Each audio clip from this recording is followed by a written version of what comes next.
정상압 수두증의 개념과 치료. 수두증이란 사람의 뇌와 척수는 뇌척수막에 의해 둘러싸여 있으며 내부에는 소량의 뇌척수액이 들어 있습니다. 사람의 뇌 속에는 뇌척수액이 들어있는 뇌실이 존재합니다. 뇌실에는 하루 500cc 정도의 뇌척수액이 생산되는데 뇌척수액은 뇌실 밖으로 빠져나와 뇌 주변의 정맥을 통해 흡수되면서 일정한 양과 압력으로 유지됩니다.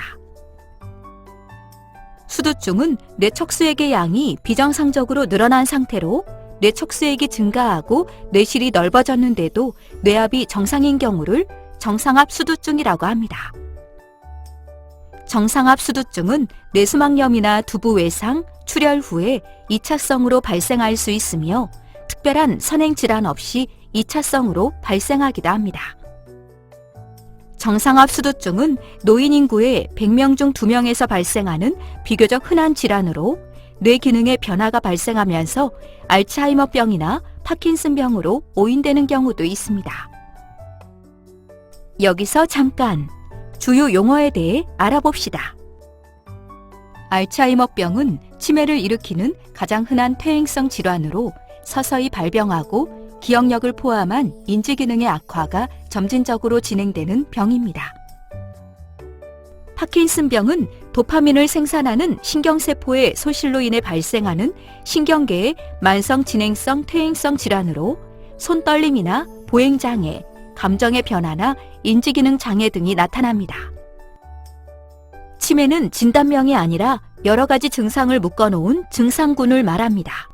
치매는 기억력, 주의력, 언어기능, 시공간 능력과 판단력 등의 장애가 발생하여 일상생활이나 사회생활을 하는데 어려움을 초래하는 상태로 정상압 수두증도 치매의 한 종류로 볼 수 있습니다. 수두증의 증상.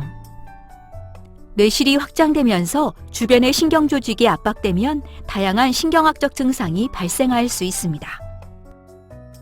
운동신경 섬유가 압박되면 걷는 속도가 느려지고 보폭이 좁아지거나 보행 도중에 동작이 멈추는 동결 증상 등이 나타나는 보행장애가 발생할 수 있고 전두엽이 압박되는 경우에는 판단력이나 기억력에 이상이 나타나는 인지기능 장애가 나타날 수 있으며 대소변을 조절하는 중추가 압박되는 경우에는 배뇨장애가 발생하기도 합니다. 수두증의 진단. 뇌 영상검사. 수두증은 뇌 CT나 MRI 등의 영상검사를 통해 뇌실의 크기와 뇌 위축 정도, 다른 병변의 동반 여부 등을 확인할 수 있으며 필요한 경우에는 정상압 수두증과 비슷한 증상을 나타내는 알츠하이머병이나 파킨슨병 등과 감별하기 위해 특수 MRI나 페트 검사 등을 추가로 시행하기도 합니다. 신경인지 검사. 마치 시험을 치듯이 문답식으로 각각의 인지기능을 세밀하게 평가하는 검사입니다. 보행장애 검사. 환자의 보행기능에 얼마나 문제가 있는지 객관적으로 평가하는 검사로서 의사가 직접 관찰하면서 평가하거나 보행평가기기를 이용하여 분석합니다.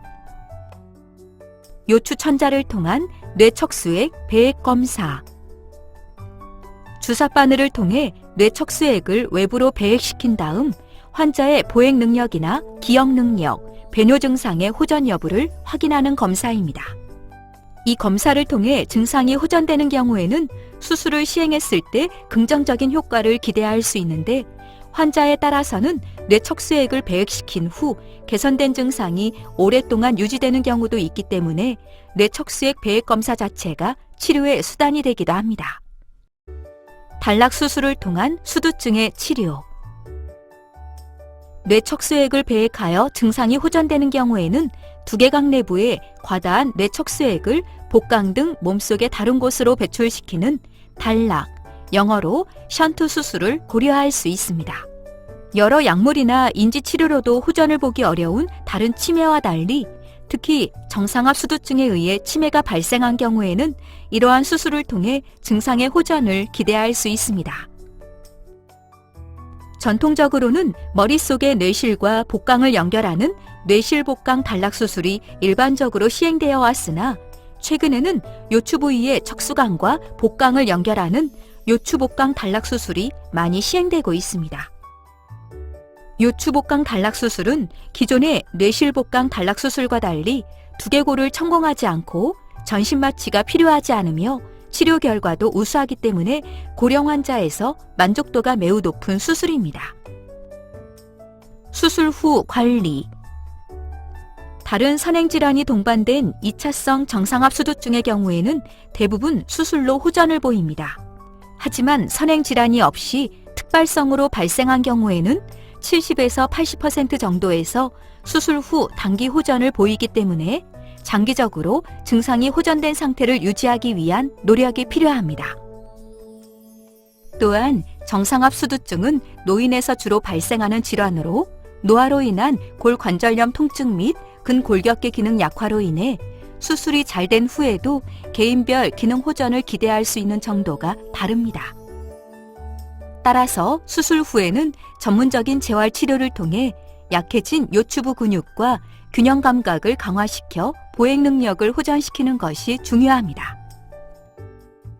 지금까지 정상압수두증의 개념과 치료에 대해 설명드렸습니다. 감사합니다.